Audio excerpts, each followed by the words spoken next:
Hall of Fame trainer who has been with Manny Pacquiao since he got here to the United States, the legendary Freddie Roach. Freddie, thank you so much for inviting us into your legendary and famed gym. Let's talk about August 21, the assignment for Manny Pacquiao, Errol Spence Jr. My question to you is, you guys could have fought anybody in the world, but why did you select Errol Spence Jr.?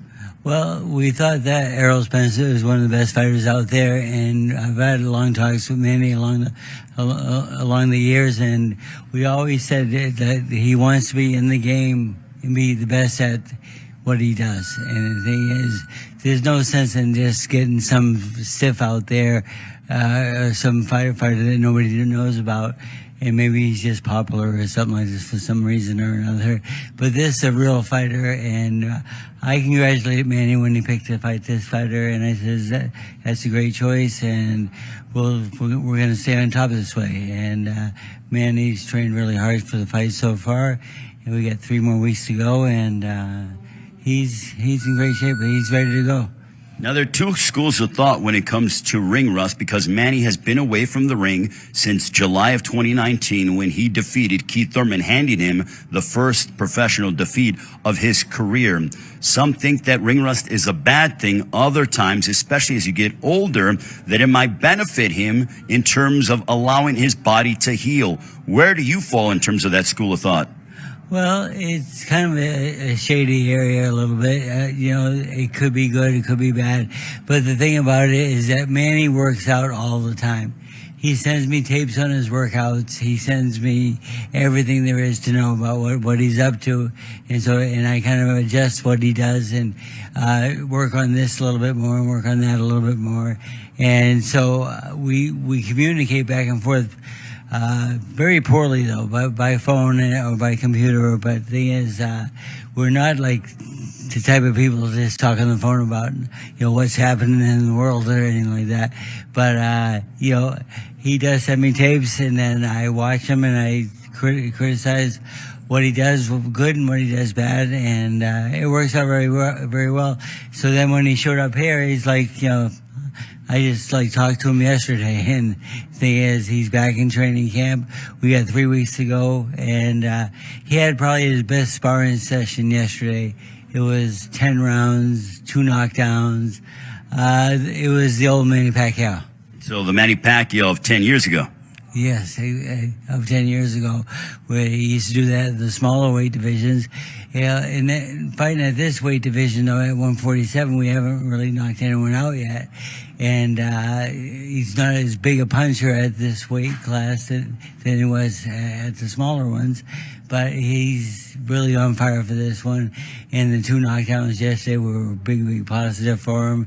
And fortunately, those 2 fighters were both 47-pounders. Sounds like he has a lot of good momentum in the final week plus of training camp, final couple weeks. Yeah, we really, I needed it because I was a little bit worried because a little bit sluggish here, a little bit sluggish there. And, traveling over, they come from the Philippines, they went to Japan, had an emergency stop there, had to fly back to the Philippines to get another plane, and then back out here. So when exactly did he get here to start training camp with you here at Wildcard? About 10 days ago. Okay, about 10 days ago. So it'll be about a 4-week training camp here at Wildcard for the fight with Errol Spence, and then he was also training in the Philippines. Yes, and the work here, though, is just sparring partners right away, and I have 3 really good sparring partners, all contenders, and Can you give us their names? Maybe future fights. Roach is one of the guys, and I got a kid that's 18-0 from Chicago, and I forget his name. Okay. And so he's doing really well. He knows that he's gonna outbox this guy, and because his opponent's a little bit heavy on his feet, and he's not a real good boxer, but he's a very good puncher. So if we get in the pocket with him, we can land a quick combination. But then we need to get out of that pocket quickly because he will hit us back. So you can't stay around for too long and admire your work is what you're saying that you don't want Manny to do on August 21st on pay-per-view. Exactly, yes. In and out, combinations really quick, and then you're out right away. And then possibly, depending on what the opponent does, you might be back in again in a second, you know. So it's a very tactical workout for Manny, but it's worked very good so far. Freddie, why did you say that Errol Spence Jr. or that Keith Thurman was a tougher opponent than that of Errol Spence Jr.? Just to play with him. Oh, so it's just gamesmanship. It's just you being you. They're both very good fighters. Let's face it. We know this, and I told Manny, I said, something that gave you a lot of momentum in that first fight was that you knocked him down early. And I said, I'd like to see that in this fight also. I said, but you've got to use your speed. And I said, you're in the pocket, you're out of the pocket really quickly. And he understands completely what I want. And he showed me he can do that yesterday. Do you think that win or lose, that we might be seeing Manny Pacquiao inside the boxing ring for the final time, or are there plans, no matter what happens, for him to have one more? Well, we've thought about one more later on, but the thing is, this fight is a big fight, and it's a big name, and a win here would be great for us. But the thing is, I always tease Manny about being president. And, he never tells me that he's going to run for presidency, but I hear everywhere that maybe he is. And I said, hey, Manny, imagine if the president of your country defended his world title on TV. And he looks at me and smiles, and I think this could happen. Well, Manny loves challenges. He does. He loves challenges, and it's something he would do. And from my understanding, wouldn't he have, if he is to run for the presidency of the Philippines, wouldn't he have to declare sometime in the fall? Yes, and there's a little competition there and so forth, but I think Manny's the most well-liked person in the Philippines, and he does more for the people there than anywhere. He builds homes for thousands of people. He's very, very kind to everybody because he grew up poor and he knows what it's like, and he doesn't like people to suffer. And I get afraid of him spending all his money on those people and not his family so much. But the thing is that it's just the way it is. He started his political career as a congressman and now is a senator.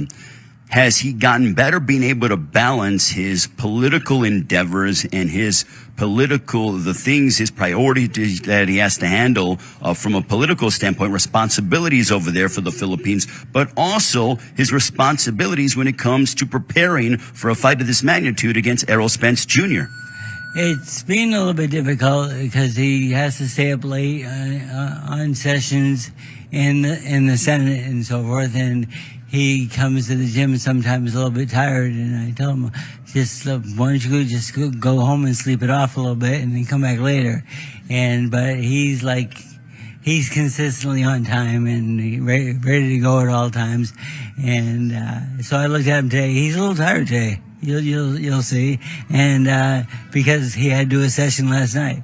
So he does have to do like 3 sessions a week here in America, and it's not killing me, but I don't like it. So 2 southpaws from a stylistic standpoint, how much from a game plan standpoint strategically that you have on your plate to get ready for a fellow southpaw, someone who's big and strong, likes to attack the body, is methodical in the way that Errol Spence is? Yes, the biggest thing about southpaws is that Manny Pacquiao from day one loves to fight southpaws because he is one and he understands how they work and how they set things up and so forth. Manny Pacquiao loves fighting southpaws, and that's the main reason I took this fight. So looking at the event on August 21st, in a perfect world, How does the fight play out between Manny Pacquiao and Errol Spence Jr. on Fox Sports PBC pay-per-view? The thing is, I think Manny outboxes him, and that's the key factor in the fight. Manny's foot speed is unbelievable. It's much better than his opponent's. His opponent kind of plots around a little bit and follows you. He's heavy on his feet, and he seems like he's very set to the ground. And I think Manny's speed will overwhelm him in the in and out program we have going, and I'm really happy with the game plan so far. My final question to you, do you think that we will ever see an 8-division world champion, something that Manny Pacquiao has accomplished over the course of his 20-year-plus career? You know, people tell me, like, this guy might be the next Manny Pacquiao and so forth, and I hear that a lot and stuff, and I says, you know what, there's only one Manny Pacquiao, and then there'll be another one. I don't think that record will ever be broken. Freddie, thank you so much. The best of luck. We look forward to seeing you in Fight Week in Las Vegas. Thank you very much. The legendary Freddie Roach joining us. The Manny Pacquiao workout continues.